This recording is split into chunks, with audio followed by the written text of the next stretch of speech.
Municipal కార్మికుల సమ్మెపై నిర్బంధం తగదని, పోటీ కార్మికుల ఆలోచనను అధికారులు విరమించుకోవాలని సిఐటియు జిల్లా ప్రధాన కార్యదర్శి కందారపు మురళి సూచించారు.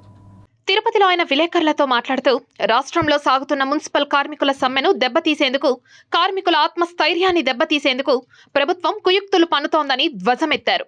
నిర్బంధం పేరుతో బెదిరింపులకు దిగడం మంచి పద్ధతి కాదని హితవు పలికారు. వీలైనంత వరకు సమస్యలు పరిష్కరించాలే తప్ప మరింత జటిలం చేయకూడదని సూచించారు.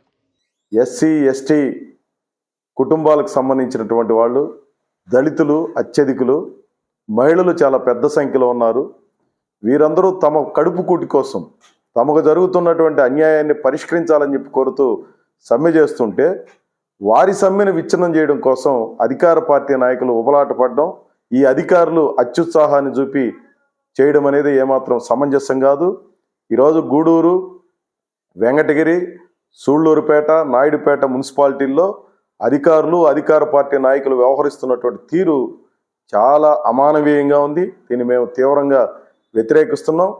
నాయుడుపేటలోనైతే అక్కడ ఉన్నటువంటి మున్సిపల్ చైర్మన్కి సంబంధించిన బంధువులు కానీ, అధికార పార్టీ కార్యకర్తలుగా ఉన్నటువంటి వాళ్ళు తాగి ఇష్టానుసారంగా కార్మికుల మీద దౌర్జన్యం చేయడానికి ప్రయత్నం చేశారు. మహిళలు అన్నటువంటి విచక్షణ కూడా మర్చిపోయి ప్రవర్తించారు. కార్మికులు ఈ అంశం మీద కేసు కూడా పెట్టడం జరిగింది.